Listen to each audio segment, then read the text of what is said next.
it's one of those, guys, don't forget, I have Patreon. You know, down below, there will be a link. If you guys can contribute even $1 every month. Every 3 months, I'll be sending out stuff to everyone. It doesn't matter what amount you pledge or anything like that. It's pretty straightforward.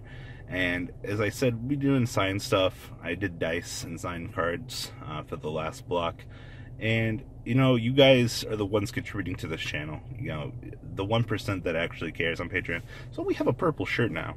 You know, it's literally just the best fucking shirt fund to ever exist. So if you guys could, if you guys are feeling it, you guys want some cool stuff, it's literally the secret mystery box of Robbie Cole. And I did not disappoint last time. We'll have to wait and see what cool stuff we got coming out in the next block. So there are currently, I think, 8 to 9 people over there. And one of them did take the $1 challenge, and he's definitely going to get rewarded for it. So I hope you guys, if you want some cool random stuff from the Big Purple Man himself, definitely should check that out.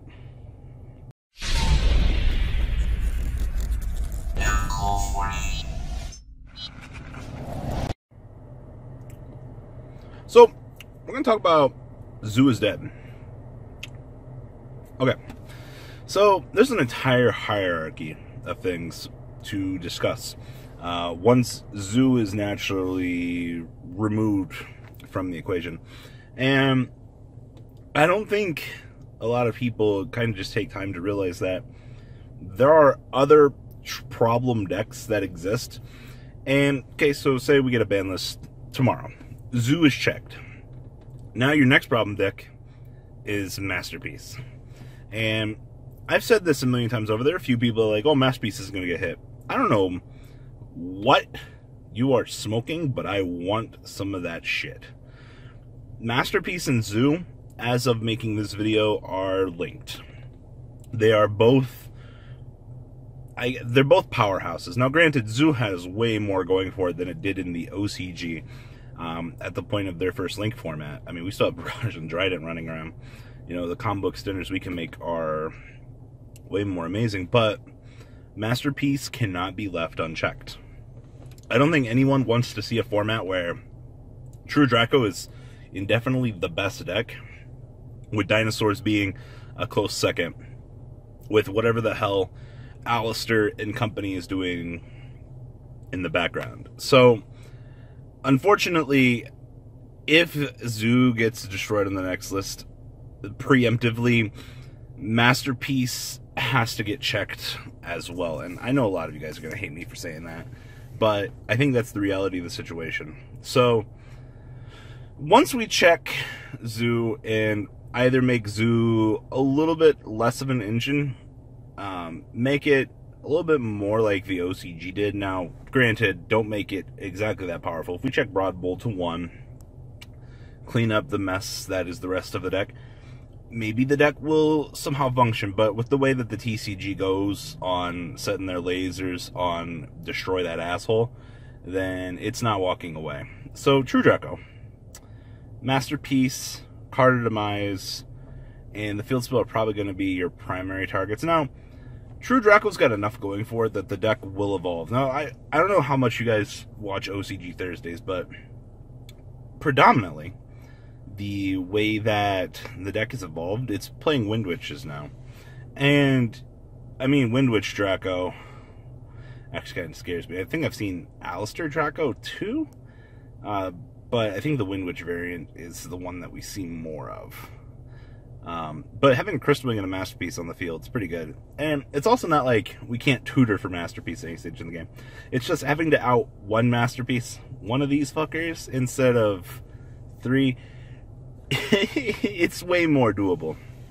And I definitely think that that should be something that's considered going forward into the next format. So, of course, Dynamite, Knuckle, Majesty's Maiden, Ignis.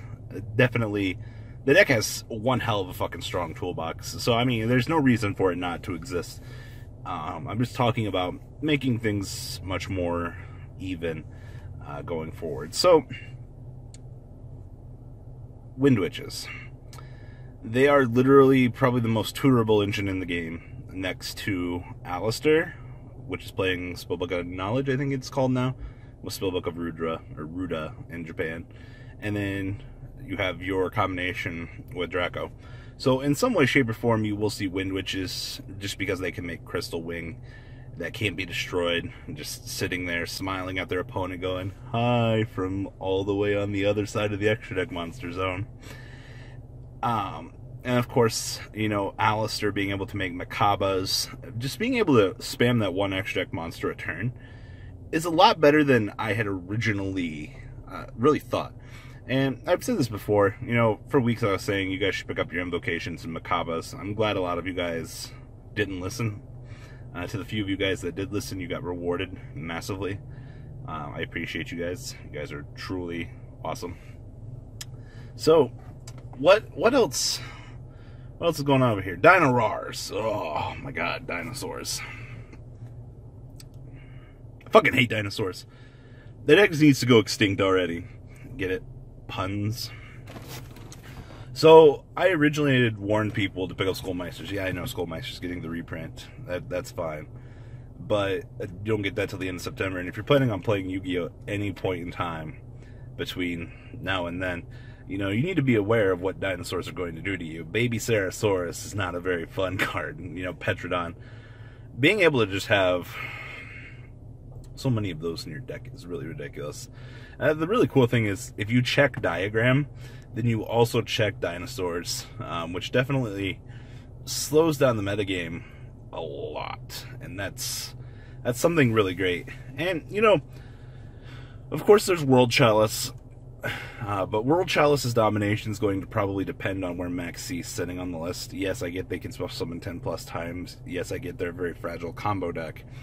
They're one of the more interesting combo decks, but it depends on how the rest of the metagame is shaping up for them to kind of show up. I expect them...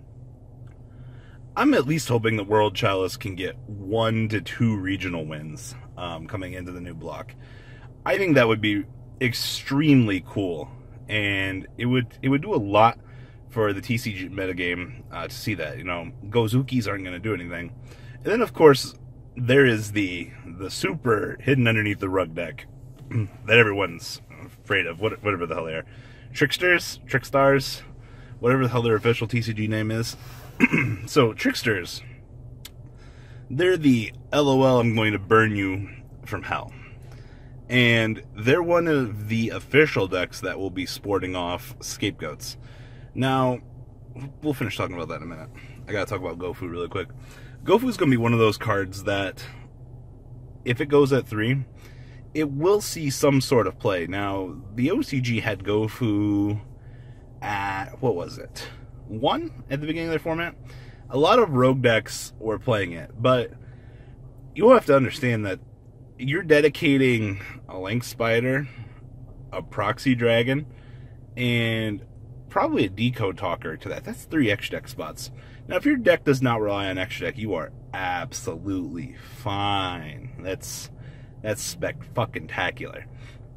Now, back on the flip side of things, Tricksters over here. Tricksters don't give 2 fucking shits about their extra deck. They might play one of their Link monster and maybe something else random, but some of the later builds in the OCG here have been playing Scapegoats. Now, 3 Link Spider, double Proxy Dragon, some Firewalls, some Decode Talkers. There's some fucking stupid shit I've seen in my day. I can only imagine what kind of fields. Fucking, oh my god. You can just burn your opponent, set Scapegoat pass. You know, unless your opponent's going to OTK you, or you're like, your Scapegoat's going to get chained and you're just going to be like, oh, cool, like, free shit for next turn. It's so interesting that, like, they gave Scapegoat the ability to be terraformed via tokens, you know, with Link Spider, Proxy Dragon. Very, very interesting choices there. So, and of course Gozuki I don't think is going to do anything. Blue Eyes might show up here. Blue Eyes is one of those decks that I don't think is done, but like, it's kind of just sitting in the dark corner of the room with water, going, yeah, my time's going to be soon. No, you can't discount those 2 decks. There's no reason why you shouldn't forget about them. And of course, there's the big silent sleepers, FA and Revendred. Now, FA I don't think is going to do shit the way they're designed. And then Revendred, that deck has to do something at some point. You don't just give zombies some support like that and have them go and check. Now, whether or not they do something this set or next set, it's definitely be left to be seen. But, I mean, hell, next set we get Spiral Sport, and that Spiral OTK shit is crazy. So, we'll have to wait and see. Revendred's definitely one of the big unknowns of the moment for the TCG. And I'm definitely waiting to see where it goes. So guys, did I miss anything? Did I miss anything in our metagame? Of course, I'm not perfect, and I'm doing this all off the top of my head. I probably missed a deck somewhere. I think that's everything. Tricksters, Zoo's going to probably be walking away in our metagame at some point, but we'll have to wait and see. It's definitely a big time in the game of Yu-Gi-Oh! For things to shape up, so we'll have to wait and see. So guys, leave a comment down below, tell me what you guys think, and I'm out, guys. Peace. The ride never ends, guys. Make sure you enable those notifications to get the latest videos that are being posted on this channel. Make sure you guys check out VanCole40 for my Cardfight Vanguard channel, and join me and House of Champions on the Zoodiac Duelist TV Twitch stream. We'll be interacting with our audiences.